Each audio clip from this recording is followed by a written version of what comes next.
There we go. Fabulous. All right, everyone. My name is Claire, and I'm the Events, Programs and Partnerships Manager at Vets for Climate Action. And in just a moment, we will be hearing from the wonderful Dr. Caitlin Pfeiffer. But before I continue, I would like to acknowledge and pay respects to our First Nations peoples, past, present, and emerging. Traditional owners have cared for this country upon which we work and meet for over 60,000 years. Its lands, oceans, rivers, its trees, and its wildlife. We endorse the Uluru Statement and acknowledge that this land has never been ceded. For those of you that may not know us yet, I'm not sure if many on this call though, Vets for Climate Action is a movement of vets, vet nurses, practices, and industry partners across Australia who care deeply about protecting animals, people, and the environment from the impacts of climate change. We work to inspire and educate both within the veterinary profession and in the broader community, promoting sustainability and advocating for strong science-based climate action. At VFCA, we all believe that animals need a voice in the climate conversation, and we are proud to be that voice. If our work speaks to you, we'd love to invite you to become a member. We offer tiered membership options to suit individuals and organisations, and it's a simple way to stay connected, support our mission, and be a part of a growing community, creating real change for animals and the planet. I'll pop the link in the chat if you'd like to check it out. A little bit about our wonderful presenter, Dr. Caitlin Pfeiffer. We're delighted to introduce Dr. Caitlin Pfeiffer, a veterinarian, researcher, and dedicated advocate for sustainable veterinary practice. Caitlin brings a deep passion for the health of animals, people, and the environments we all share. With experience across clinical practice, academia, and climate-focused veterinary leadership, Caitlin understands the real-world pressures veterinary teams face and the powerful role our profession can play in responding to climate change. Dr. Caitlin Pfeiffer is a veterinarian, epidemiologist, and senior lecturer based at the Melbourne Veterinary School, University of Melbourne. Caitlin co-established the Veterinary Climate Action at Melbourne Research Group in 2022, where she supervised Doctor of Veterinary Medicine student projects to better understand climate action in Australia's veterinary context. Caitlin is also a leader at the McKinnon Project, a group providing consultancy and on-farm research to beef and sheep industries, and in the Asia Pacific Consortium of Veterinary Epidemiologists, where she leads the provision of One Health training across 8 countries in the region. Just a little reminder, please have your microphones muted during the presentation, and there will be times at the end for ask questions. So either pop your questions in the chat or hold them for the end of the presentation. Please join me in welcoming Dr. Caitlin Pfeiffer. Fantastic. Thank you so much, Claire, for the very warm welcome. And thank you to everybody for joining us tonight. And a big hello to those of you who are joining us on catching up on the recording as well. It's wonderful to have you all along. I will share my screen and we will jump into the presentation here. So yes, this is the theme tonight, is from literature to action. And what I'm going to aim to do is to give a bit of an overview of recent research in the last 5 years or so in veterinary climate action and how that links to practice change, and I guess what we can learn and understand from the research that's been going on in different parts of the world. So just as Claire has, I would also like to take a moment to acknowledge traditional owners of the country. I'm coming to you tonight from Naarm, which is Melbourne, and this is the traditional lands of the Wurundjeri, Woiwurrung and Bunurong peoples. And pay respects to elders past, present and emerging. Particularly excited that we have recently been able to have Australia's first treaty in Victoria. And that is now about to pass through the legislation in full. So that's been a huge milestone for Naarm and for Victoria to be working towards treaty in this country. But yes, tonight I would like to focus on research in veterinary climate action. So where I would like to start tonight is with a bit of an overview of where we're going to be going. So we'll start from a few studies that were published around 2019 that helped to establish the imperative for veterinary climate action, although I'm very sure that I need not introduce that in too much detail to an engaged audience like you. And then we'll have a look at some of the work that's been done on client perceptions, on veterinary staff perspectives and actions, and finish with some focus on students, the next generation. I am a senior lecturer at the University of Melbourne, and I am involved in teaching to our veterinary students here. And so I'll be sharing a little bit about both the work that some of our students have been doing as researchers in this space, as well as some of the broader work that's happening. But I won't go into great detail on the curriculum. We've also got Dr. Rebecca Brown, who's also joining us tonight, who's a colleague and very good friend, and she is the expert on climate in the veterinary curriculum, certainly at the University of Melbourne anyway. So I need not introduce Vets for Climate Action because Claire literally just has, but I suppose the other key players in the vet climate action space in different parts of the world, the key studies that we're going to be looking at tonight do come out of the UK and also the USA. And so it's probably just worth understanding for context that there is an organisation called Vet Sustain in the UK, which also focuses on sustainability in the veterinary profession, including a strong focus on climate. And then in the US and Canada, there is the Veterinary Sustainability Alliance. The other individual that I would like to acknowledge tonight, because I am going to be covering a decent amount of her work and the studies that have come out of her office, is Professor Colleen Duncan. Colleen is at Colorado State University. And we have been very inspired at the University of Melbourne by Colleen's work. And so it has been wonderful to be able to take some direction from some of the studies that she has completed to be able to follow on with some research of our own. So when we talk about climate action at Melbourne Veterinary School, there's a few different areas where we are working. The one that I am primarily focused on is around our research group. And so this group has been working since 2022 to undertake student-led projects to really investigate things that our students are in, but also topics and research questions that do come from our partnership and conversation with Vets for Climate Action to make sure that the work that we are doing is aligned with the questions that the broader veterinary industry in Australia needs answered around climate action. Also undertaking educational research, so research around what we do in our curriculum, how it's working and what impact that's making. We've got an evolving climate curriculum in the veterinary program at the University of Melbourne. So our students are learning things about climate change and about climate action during the course of their regular studies. And we're particularly looking for really practical curriculum applications where we can make sure that it's not just a theoretical thing that we're teaching to our students, but how they can actually be putting it into practice, particularly as they move into the clinical years of the program. So in the photo here on the slide and also in the background behind me is an image of our learning and teaching building at Werribee. So some of you may be familiar with the university's campus out at Werribee, which has been our clinical teaching campus for over 50 years now, I believe. But in 2019, we were able to open this fancy new building, and it actually is the University of Melbourne's first 6-star Green Star accredited building, and so is well aligned with the theme of this presentation in the impact that, practice change and changing the way that we do things can make a difference in terms of our environmental impact and sustainability. So this is our research group. It's a small group, but we like to think that we do punch above our weight both in terms of the number of staff that we have here and also the amount of funding, which has been quite limited. But we've still been able to undertake some really nice projects, which I'm going to share a bit about with you tonight. So, of course, that's me. We've got Dr. Sandra Steele in the middle. Sandra's particular focus is on qualitative research. She has a PhD in One Health, as well as a background in more than 25 years in companion animal practice. And then Dr. Rebecca Brown, who has expertise in curriculum design, is very involved in our clinical teaching, has a companion animal background as a veterinarian, and really is the leader in developing and implementing the climate curriculum at Melbourne. So let's talk about the imperative for veterinary climate action then, and I suppose what the literature has to say about what we ought to be doing. So the work on climate action in the published scientific literature really only commenced around sort of 2019. It was really only coming into COVID that we started to see the footprint of this work in the literature.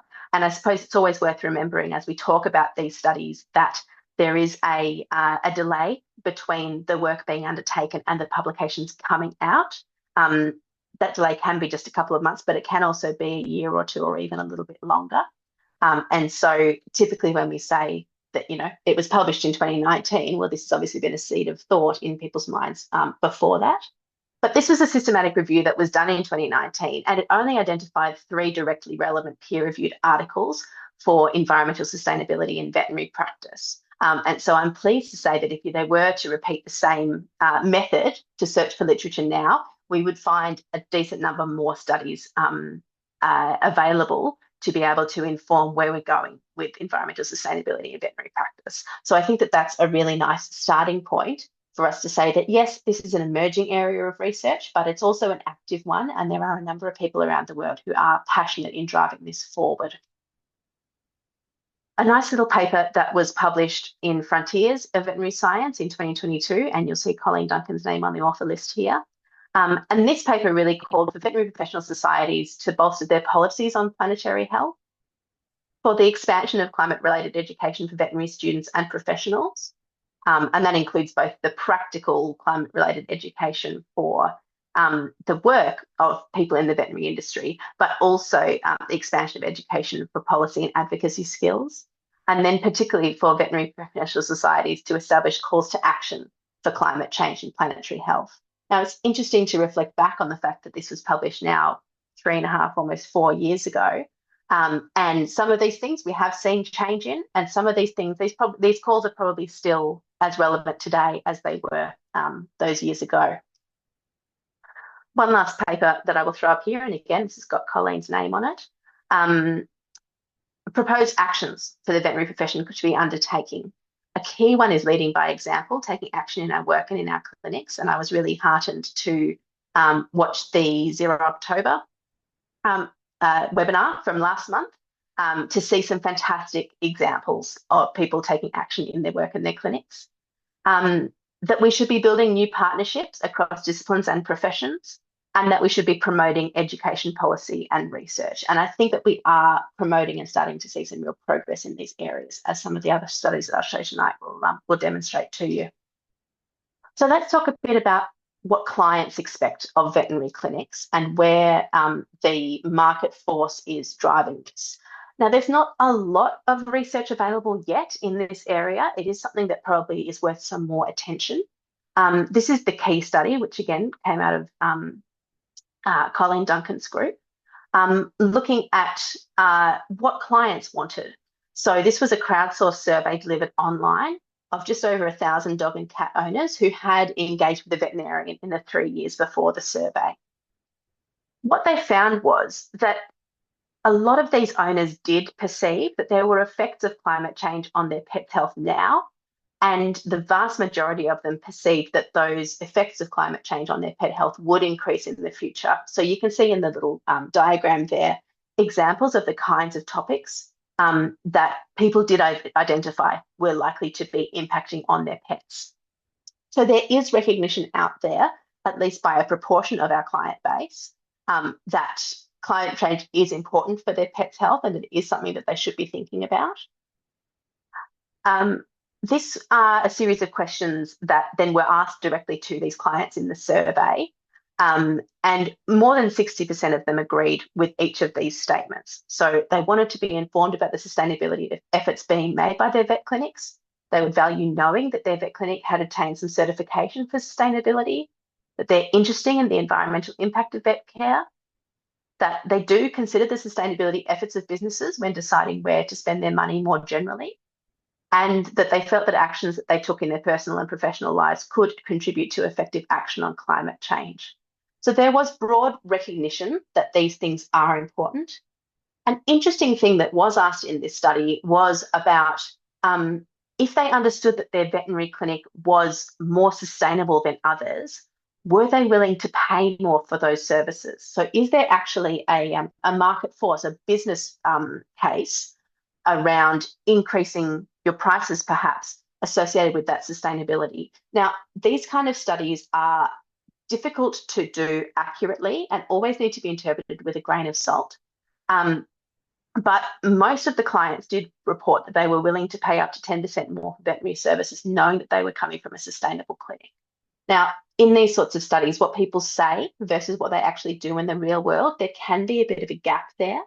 But it is interesting to see that this is more than half of the clients who took part in this survey did actually perceive that they would be willing to pay a premium for clinics that have more sustainable practices. And one of the things that we know is that there are business benefits for some of the changes that can be made to make a veterinary clinic more sustainable. So it doesn't necessarily need to cost more, but where there are things that the clinic would need to be making an investment in, there is some suggestion here that there may be, at least to some extent, some return on investment for some of those costs that would need to be borne to change practice and make things more sustainable. That's all of the literature that we have about client perceptions. So I think that there is a decent sized gap there and that it is something that would be interesting to have some more formal data around. But let's move on now to understanding how veterinary staff see this, what are their perspective and what kind of actions are actually being undertaken. So the first study that we'll have a look at here was a survey that was run in 2019 from in veterinarians in practice. And in the survey, we had responses from 560 veterinarians in the US and 54 who were outside the USA. The study was about their beliefs, knowledge, and interests about climate change in veterinary medicine. And the real aim of the study was to identify both the educational gaps that these people perceived and also what opportunities there were to be able to help support them in making the kind of changes that they wanted to make or understanding things in more detail. So 91% of these veterinarians agreed that climate change was occurring, and most were convinced that it was due to human activities and may have some contribution from natural events, but it is really that anthropocentric, the human activity, that is driving climate change. 82% believe that veterinarians should have a leadership role in climate action in clinics and hospitals. And 71%, so just under 3/4, believe that veterinary medical societies should have an advocacy role.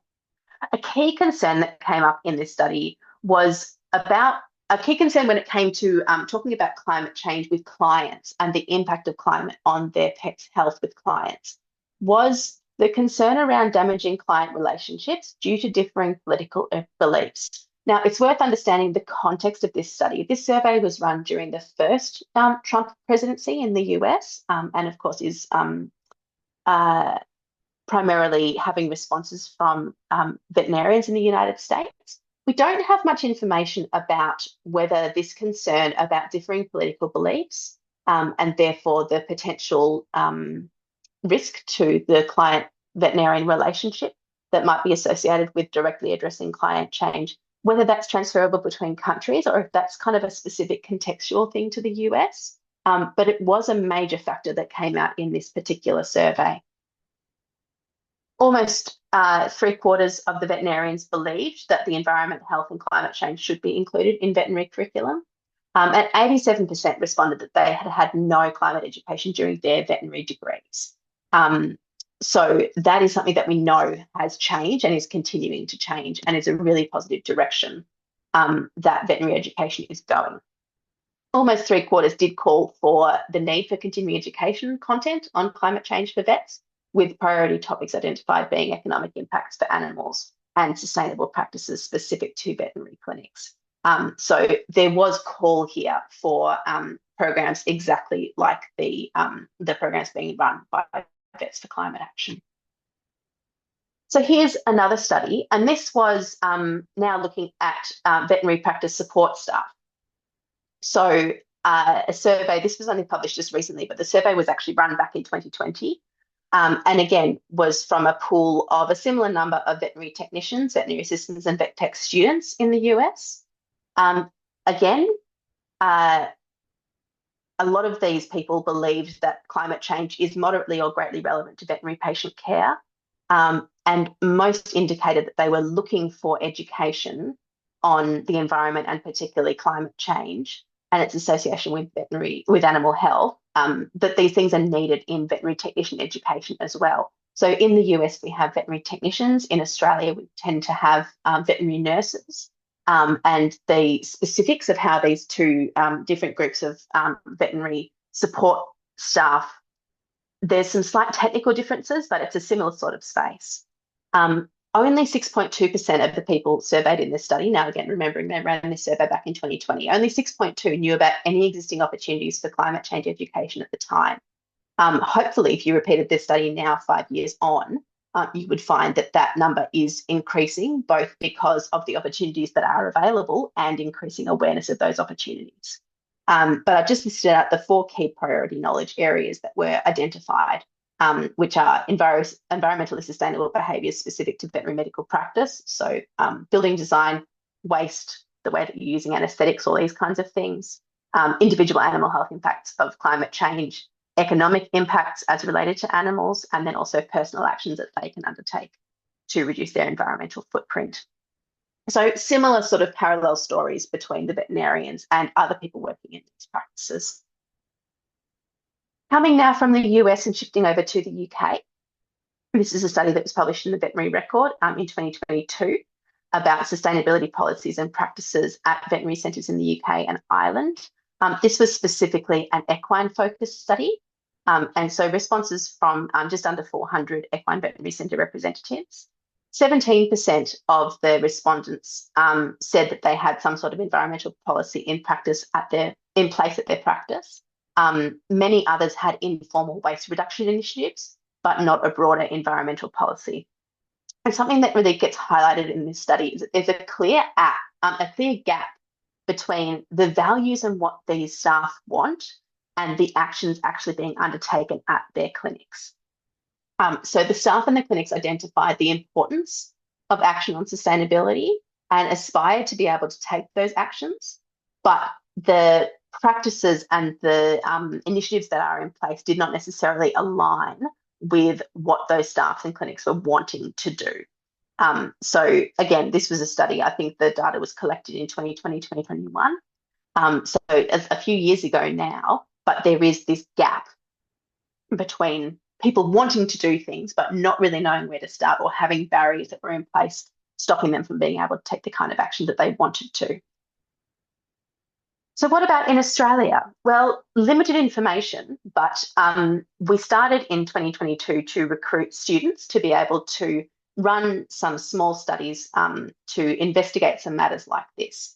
So in the veterinary curriculum at the University of Melbourne, our students have the option to undertake a research project during their final year of the program, where they work with research staff like Rebecca Brown and I to design research questions, design studies, and then undertake and analyse those studies. And so on the slide, you can see her picture. This is Bridget, and Bridget was a final year student in 2023. And undertook a study to understand the perspectives of Australian veterinary clinics on environmental sustainability, particularly looking at drivers and barriers for action. So we designed this somewhat in parallel to Kramer et al., which is one of the previous studies I showed you from the US. The human ethics approval came from the University of Melbourne, and this was an online survey that we distributed in the middle of 2023. We did invite veterinary clinic staff in any role to respond, and we requested only to have one response per clinic to try and get a broad cross-section of the population. There were some challenges around data collection for this study, and so we treated it as a pilot study, but we did have 46 responses that were valid for analysis, which came from about a third veterinarians, about a third veterinary nurses, and then 17% practice owners and some other staff within clinics as well. The majority of the clinics in this study were in urban and suburban areas. Most of them were treating small animals, and 3/5 of them were single clinic businesses rather than being like large group practices or corporate practices. So out of those 46 responses, again, most respondents agreed that climate change is occurring. This is likely to be a bias in these kinds of studies where people are invited to participate. People who are already interested in climate change are probably more likely to participate in these kind of studies than people who have no interest. 3/4 of these clinics had made, of the respondents to this survey from these clinics, had made changes in their personal lives to mitigate and adapt to climate change. And all of the respondents agreed that climate change effects will impact the veterinary industry. So there's really good cut through on the message that this is a problem and that it is something that we need to be doing something about and having an industry-wide response to, at least for these the particular people who responded to this survey. The top three barriers to implementing changes related to sustainability in the clinic when we asked this question.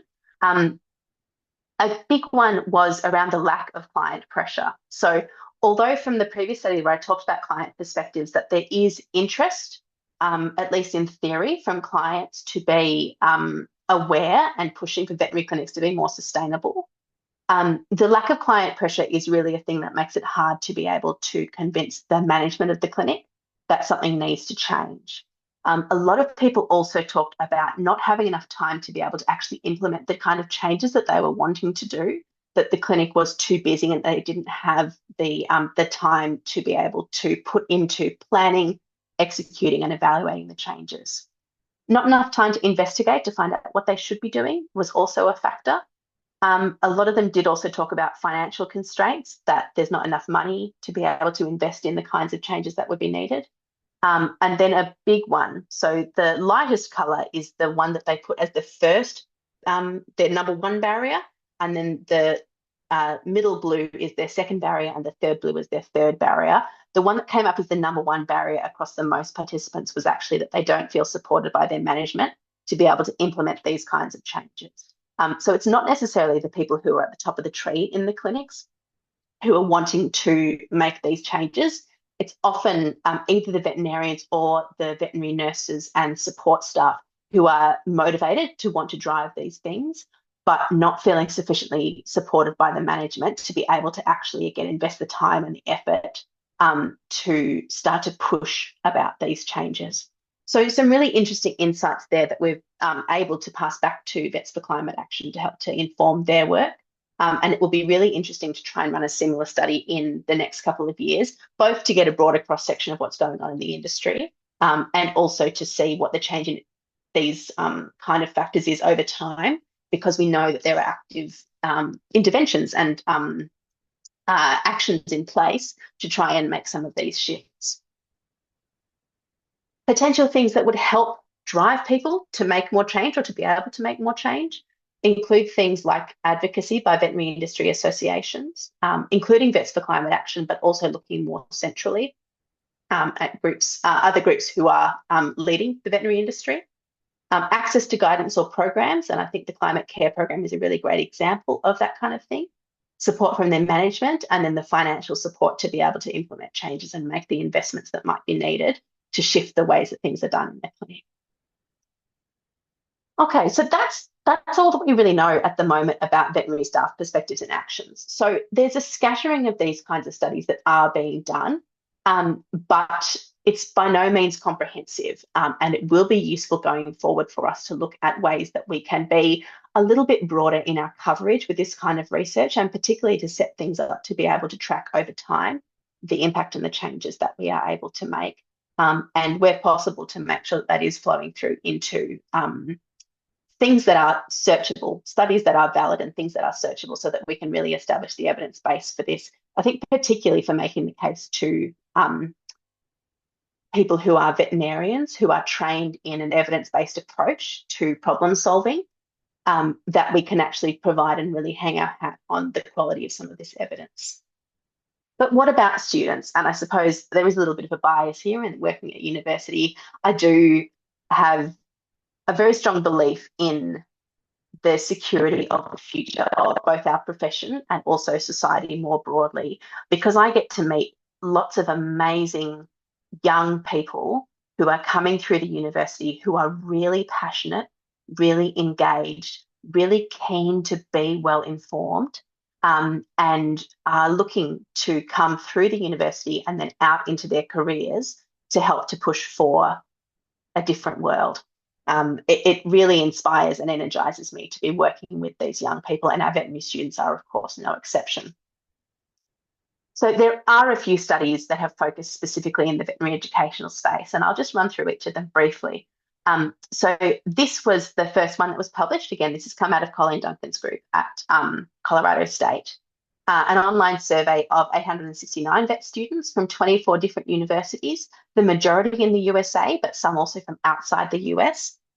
And again, this study was done pre-COVID. So this is quite a long time ago now, and it's likely things may have changed.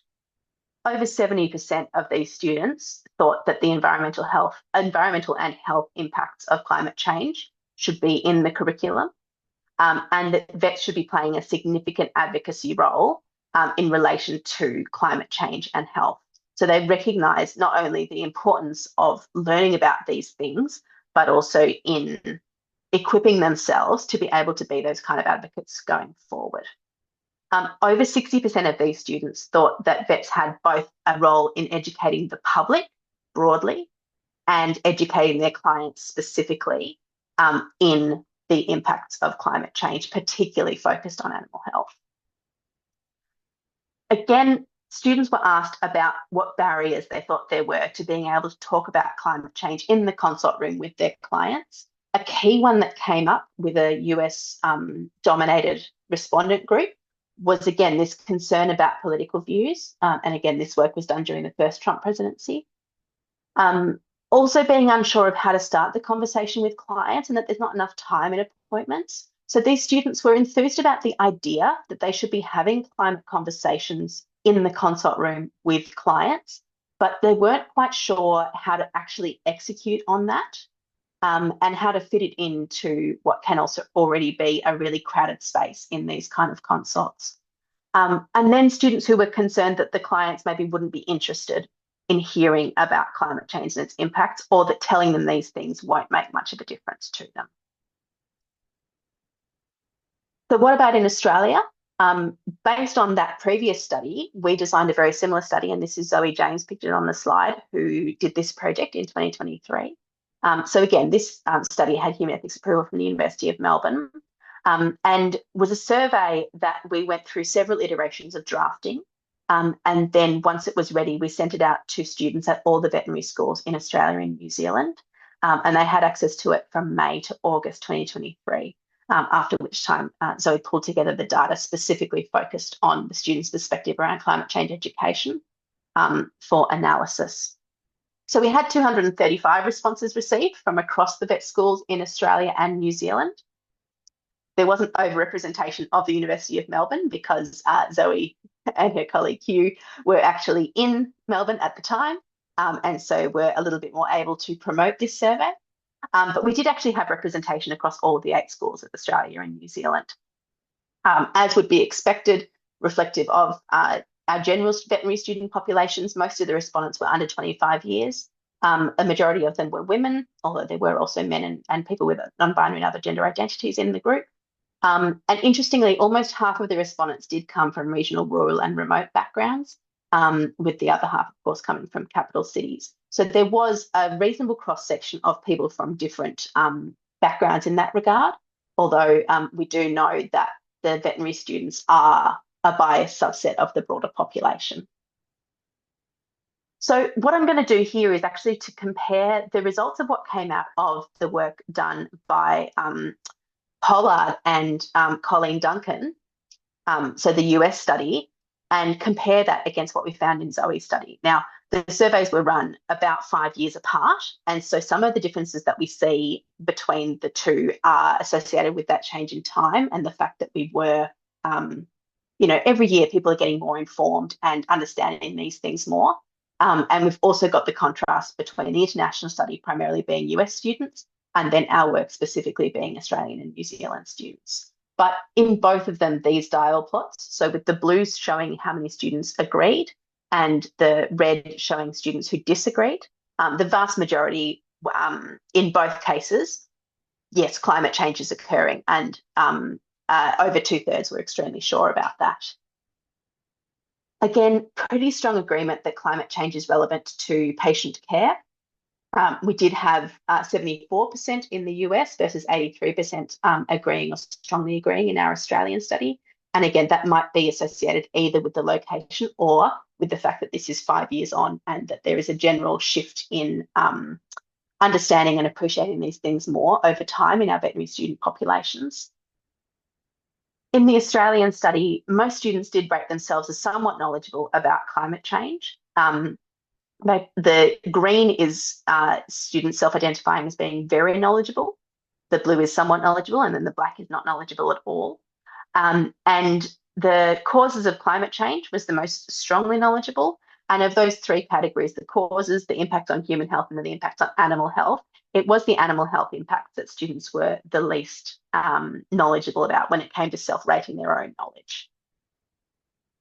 Most of the students believe that climate impacts, the impact of climate change on the veterinary profession and on animal health should be taught in veterinary schools, that it's directly relevant to patient care, that the advocacy role for veterinarians in climate change and animal health is important, that we should be teaching about climate change and its animal health impacts, and that we should be teaching about the impacts of the profession on the climate, particularly around the practices that we are undertaking every day in veterinary clinics.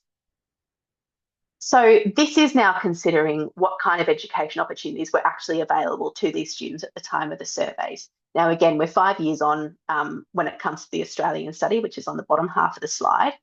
But we shifted there from 24% in the US study up to 50% of students being aware of climate change educational opportunities at their veterinary school.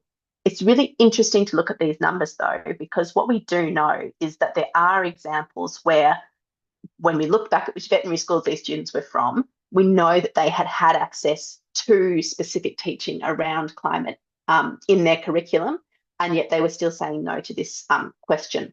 So there is something here that because the veterinary curriculum is really intense and can be sometimes crowded for content, students may not always actually capture and fully integrate the information that is being presented to them when it comes to climate change and climate action.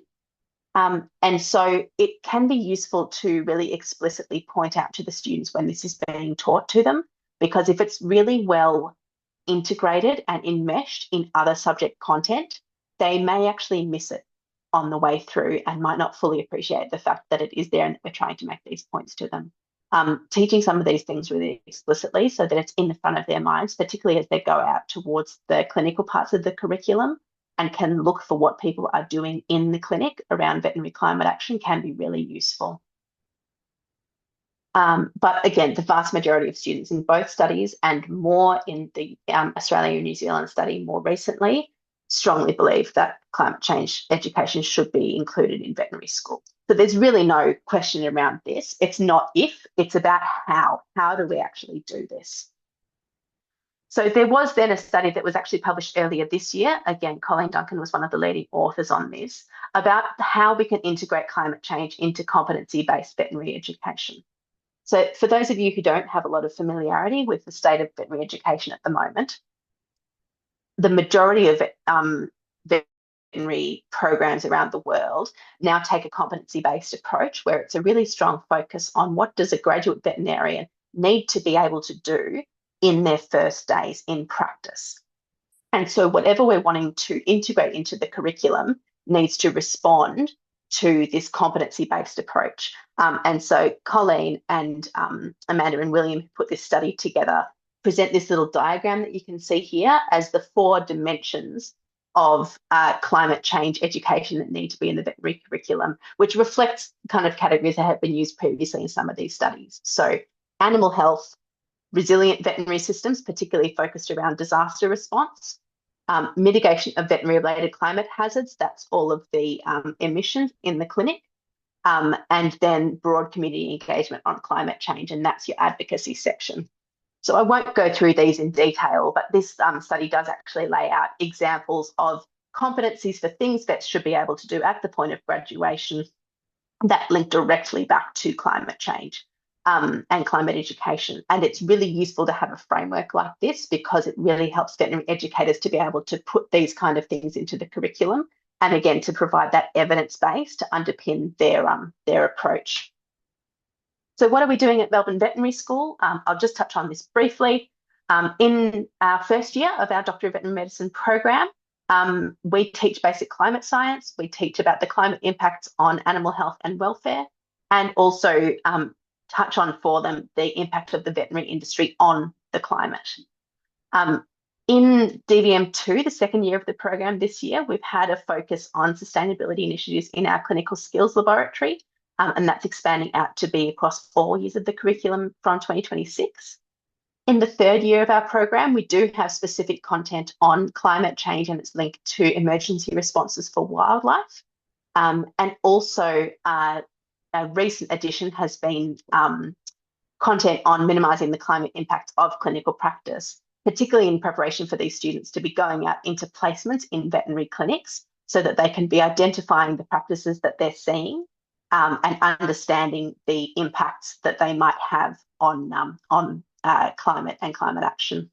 And then in the final year of the program, in our Doctor of Veterinary Medicine Year 4, we offer week-long electives in both wildlife emergency response and domestic animal emergency response. And these weeks cover both emergency animal diseases, including those that might be changing distribution due to climate change, as well as natural disasters, things like floods and bushfires. And I teach some bushfire-specific content into the domestic animal emergency response week. So what about teaching hospitals then, and what about the more clinically focused? This study, again from Colleen Duncan's group, was a survey of 843 staff, students and others associated with 27 veterinary teaching hospitals. 3/4 of them recognised the importance of sustainability for staff, students and clients. More than half of them were unaware of any sustainability efforts being undertaken at their hospital. But high priority issues that were identified included things like waste management, energy consumption, and recycling. A really interesting piece of information out of this study was who is actually driving the sustainability projects in teaching hospitals. And in the majority of cases, these kind of sustainability projects happen because there's someone who identifies a common goal or an area of concern and then leads the charge in making it happen. It's not necessarily someone who it's part of their job description or that their paid position is specifically focused on sustainability, although there were a number of veterinary teaching hospitals that did recognise that they had these kinds of people actually in paid positions, and I'm hoping that's something we're going to see increasing going forward. Another nice little study is this one around a clinical waste audit that was actually undertaken at Colorado State University under Colleen's supervision. And what they did was for 3 days in the teaching hospital, they collected up all of the bags of rubbish that were produced, both the waste and then things that were expected to be recycled. And then they sorted through all of those bags to understand what was being thrown away, were there things that were unnecessary, and how much stuff was going to the recycling bin that was not actually suitable for recycling, because we know that that's a major issue. You feel really good when you divide out waste into recyclables, but unless you've got good categorization, you can just be contaminating those recyclable streams and they're not actually going anywhere useful. What they found was that the greatest amount of disposables were fabrics, so disposable drapes that had been used in surgical procedures. And this study really helped them to identify opportunities to improve, rethinking what they're doing to be able to reduce, reuse, recycle, and also research what options there might be for alternatives. It's a very simple and applicable approach, although it did take a lot of students a lot of hours to sort through all those bags of rubbish. So this is just a quick snapshot of our clinical skills laboratory at Melbourne Veterinary School. So this is a space where our students come to learn and practice their clinical skills. So things like basic surgical techniques, learning how to tie sutures, learning how to do blood smears, learning how to intubate animals. And we use a lot of models and simulations in this laboratory to help students be able to practice these skills over and over to the point that they are actually starting to become very competent in those skills. And Rebecca has really been leading this out. This is our logo for the Clinical Skills Sustainability Initiative, which was designed by one of our students. And Rebecca has been leading the implementation of being able to put different initiatives in place so that we can reduce the waste that's being produced in this clinical skills laboratory. It's really important for our students to be able to practice their skills, but it's also really important for us to be mindful of how many pairs of gloves and glass slides and all of the other things that are produced in the process. And so we do have now specific instructions for teaching students how to reuse and reduce their consumption in this laboratory. So this is the last study that I'll talk about. This is really briefly some work that Hugh Gibson did. This is the third of the students that I'll present tonight. This is the same survey that Zoe sent out, so the survey to the veterinary school, but Hugh was specifically focused on what happens after graduation. Now, this survey was to current veterinary students thinking about their post-graduation intentions, and we were really interested in what role does sustainability make in the practices that students choose to actually go into. So we opened with asking them about one action they would like to see veterinary clinics take to address climate change. And a lot of them did talk about minimising waste or using more sustainable items and materials. There was also some recognition of the importance of modifying energy usage. But this is something that was interesting, that we know that a lot of people are really focused on waste rather than necessarily the inputs into the business.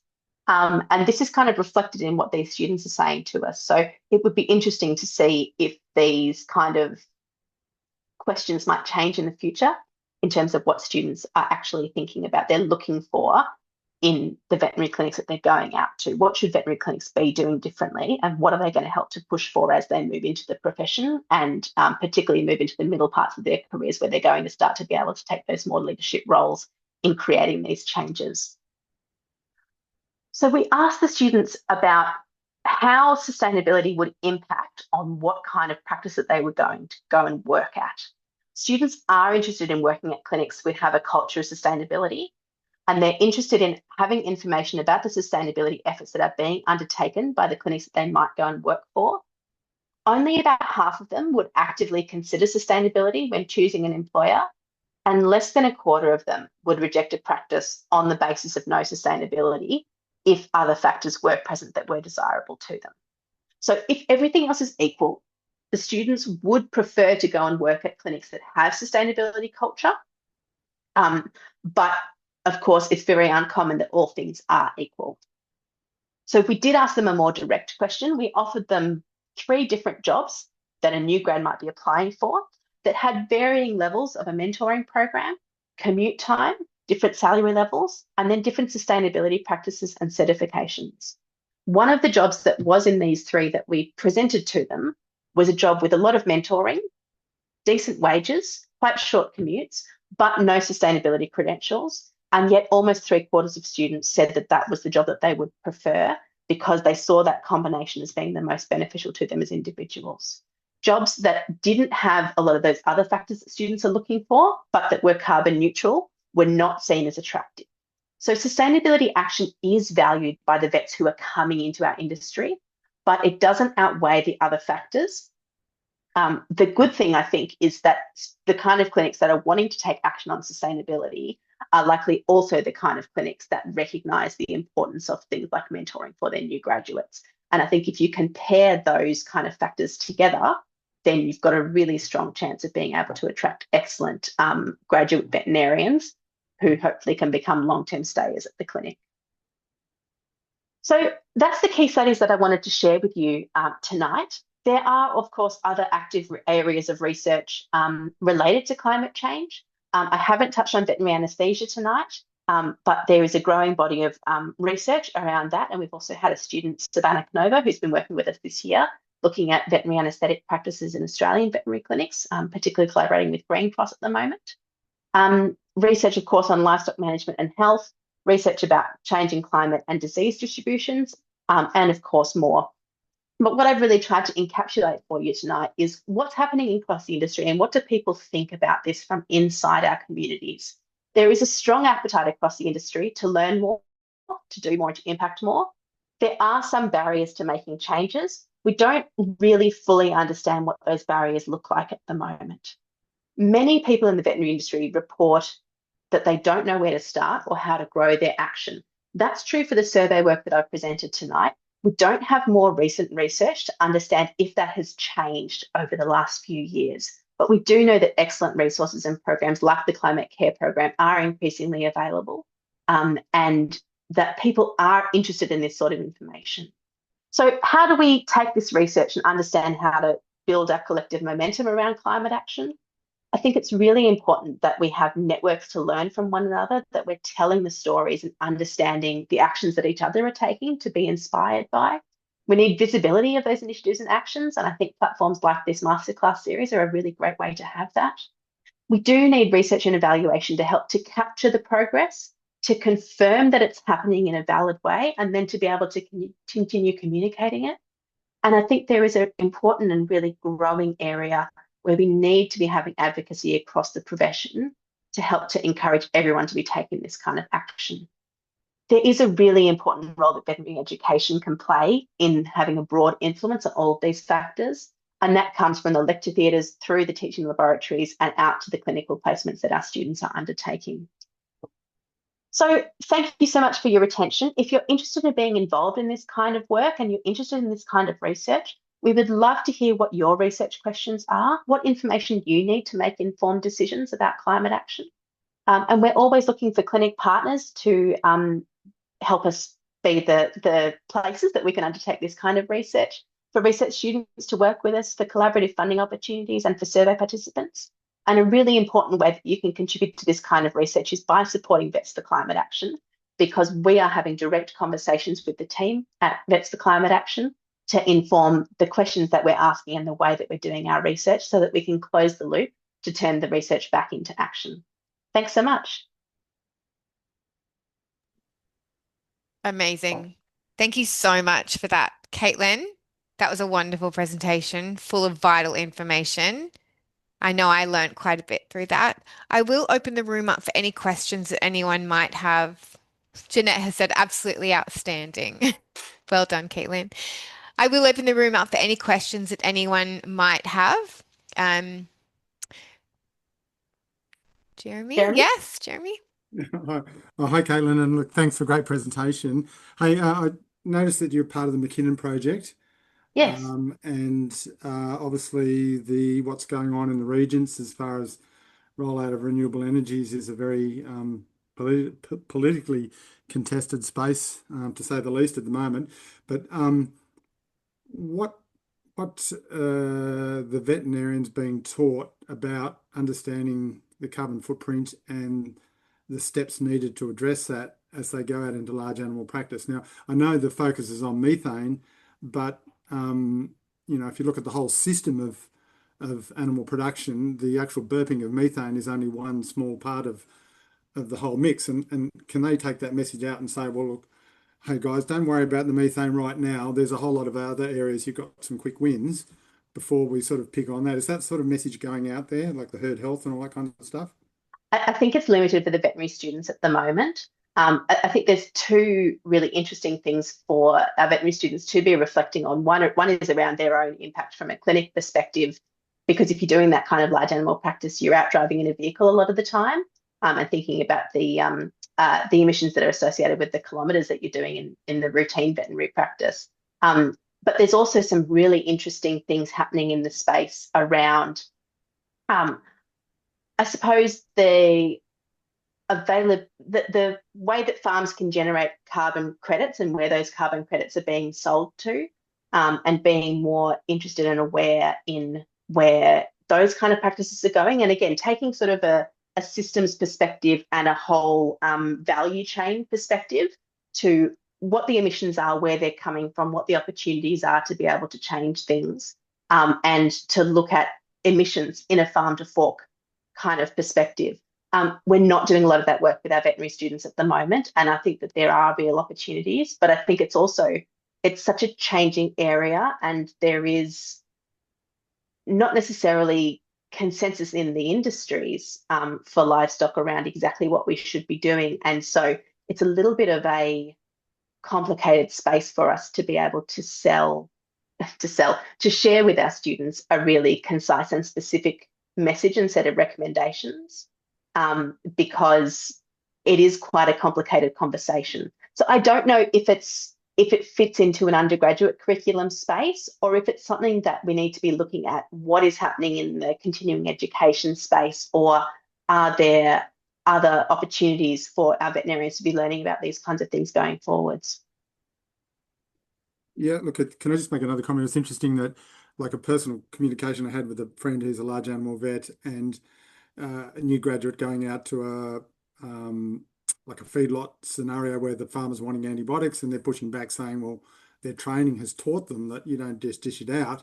And yet the Yeah. older vets are knowing, well, to sort this out, you just need to give the farmer antibiotics and we move on. So the students have gone out with that understanding and kind of changing the paradigm.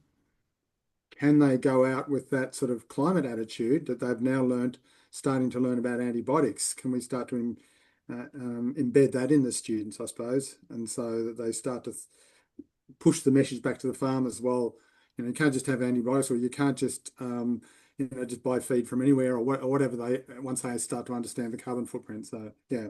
Yeah, I think that in the work that I was saying around students not being sure that they could communicate with their clients around climate action, I think in a small animal clinic setting, that may be a challenging conversation to have. I think in a large animal setting, it's a lot more relevant and it's a lot more in the front of the mind of the farmer, hopefully, as well. And so, yeah, there's a really, really important advocacy opportunity there. I completely agree. It's not something that I had reflected on in terms of our curriculum, but you've inspired me, Jeremy. It's a really, really great point. Classic Jeremy, forever inspiring. Were there any other questions? Oh, sorry, we have in the chat from Rebecca. Rebecca has said one of our teaching consult practices includes a scenario where a client is pushing for antibiotics. Yeah, So actually a bit similar to what you're saying, Jeremy. Sorry to jump in. never And apologize. the client's pushing for it and the student's expected to push back and explain why, which is partly resistance, but it's also partly environmental. And so I could use a comparison where a farmer might be pushing back and saying, why are they wanting us to attack methane in cows, when you could say, well, hold on, let's look at all the other opportunities in your business before we get on to the most difficult one, which is the methane. So, the delivery of your stock feed, the distance, the fertilizer inputs, the regenerative pastures and the mixed pastures and all those sorts of things, and the general herd health are all opportunities to reduce emissions before you even have to try and crack the hardest nut of them all, which is the burping of the cows. Maybe if they were skilled in that kind of message, rather than sort of saying, well, yeah, I agree, it's all too hard and let's push back against the people in the city for setting these ridiculous targets, which is the message that's being fed to them. Let's not get confrontational, let's get analytical and sort of pick the easy things to try and work on.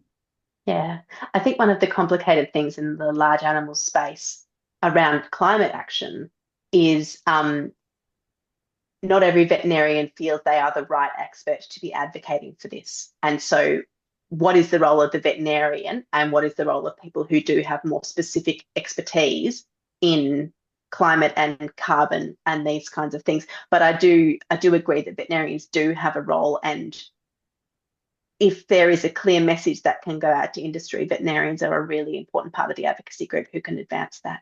Yeah. Absolutely. And Jeanette has a question in the chat. Jeanette, apologize if I don't pronounce these words correctly. Is there any discussion regarding insecticides and parasiticides as per BVA? That's perfect. Okay. So I guess our major focuses on insecticides and parasiticides are in terms of the veterinary pests that they are controlling, and particularly concerns about resistances to those. There's less, aside from the responsible disposal of products, there is less focus on those things. But again, it's a really important area that it's likely that our curriculums will shift in the next few years.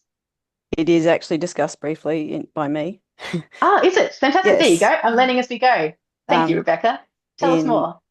In the DVM 1 climate lecture, where we just talk about some of the impacts that the profession sort of directly or indirectly has on climate. So one of them is a paper from the UK about they surveyed quite a number of waterways, and there were parasiticide residues which had effects down the sort of food chain. So it's not very long, at least gets a mention. I agree, it probably, should be done probably more largely by the people that teach parasitology, which does not include me, but it's a good thought. I or we should probably follow up with those people. Yeah. Thanks, Jeanette. Absolutely. The veterinary curriculum is always a work in progress. It's almost impossible to get it perfect, but it's wonderful to have these kinds of conversations so that we can make sure that the latest topics are being considered, and yeah, that we're giving the students the practical advice that they need to be giving to their clients, but also that they do understand the broader implications of the decisions that they're making. Amazing. And Jeanette's just popped in that she'll email you regarding the World Veterinary Environmental Alliance. It is the website is still in progress. I am very aware of the time, so I'd love to wrap up, Caitlin, with one more question. I'd love to hear about what Sure. inspires you personally to continue your work in veterinary climate action. As I think I said at the start, I believe so strongly in the next generation that are coming through our universities. I am constantly amazed by how much energy and enthusiasm they have and how determined this generation are to make a difference. And so that's what really drives my work. None of us can do this by ourselves. It has to be collective action. And there's something really powerful that comes when you equip young people to be able to come together and take that kind of collective action. Um, the next generation doing amazing work that will continue to benefit the generations that come thereafter. That's really what keeps driving me on this. I think we can all attest to that for sure. Look, Caitlin, thank you so much. Jeremy's clapping. I think you all you deserve a huge round of applause. But thank you so very much for your time tonight and everyone who attended. I will be uploading this to our website tomorrow. And so you will all receive the link to the recording for when you want to watch it again. I know you will. And Caitlin, honestly, just thank you so much for that presentation. Rebecca, for your input as well. Right. I hope everyone has a Absolutely. It's a lovely pleasure. evening. And yeah, if people are interested in this area, get in touch with us. We'd love to have a chat with you. I will. I'll pop your, if it's all right with you and Rebecca, I'll pop your emails into the email blast tomorrow that I send out with the recording, to really encourage people to get involved. As you said, it's all about collaboration. So yeah, we'll make it happen. Fabulous. Thank you so much. Thank you. Everyone, have a Thank you, wonderful Claire. rest of your evening. Bye, Caitlin. Bye. See you.